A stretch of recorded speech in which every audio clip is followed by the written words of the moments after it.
All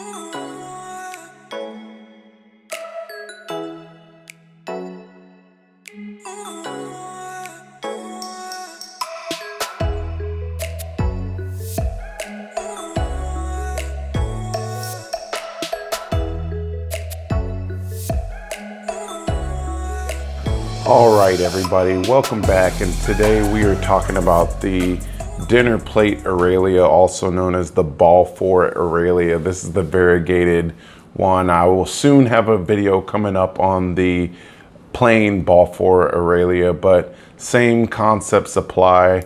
I really just want to do a humble brag with the other Aralia because it's 3 times the size.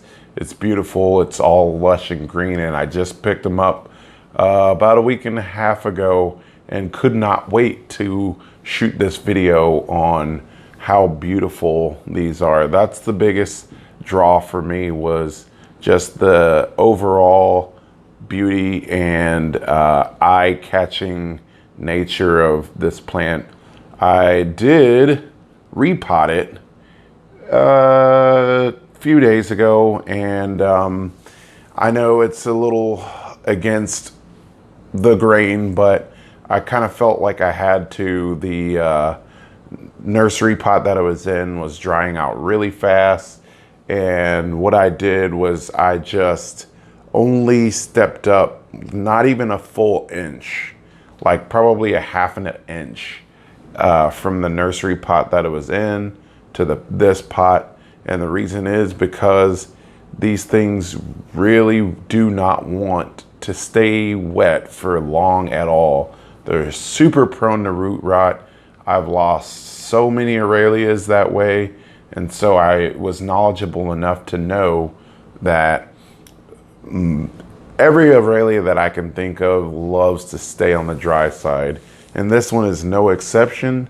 So what I did when I repotted it is I mixed the potting, or matter of fact, I didn't even use potting soil. I think I might have used a little bit of the soil that came out of the pot that it was in, but I took some peat moss and mixed in some vermiculite. Make sure it stays closer to the dry side. Whatever you gotta do, space out those waterings.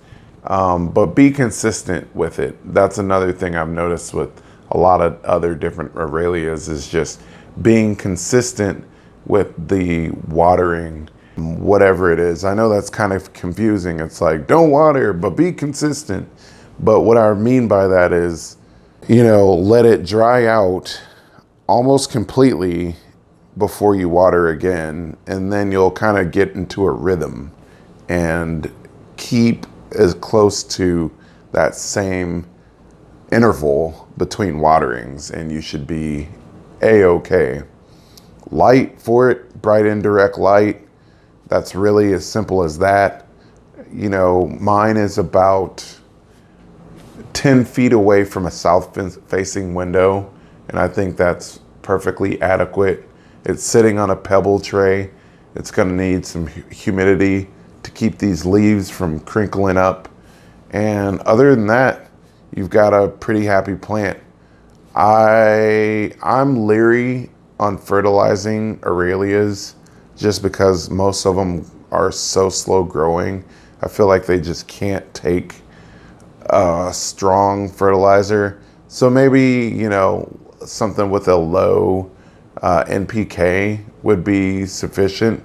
I would do it like once a season, like once in spring, once in summer, but that's just me personally. I feel like some other Aralias that I've experimented with fertilizer, they just tend to burn and can't handle it. So if you see this plant out, definitely it is well worth the buy. I haven't seen one of these in about 3 years. So if that tells you anything, it's somewhat on the rare side. So pick one up, drop it in the comments what your experience with, and I'd love to see pictures and all that.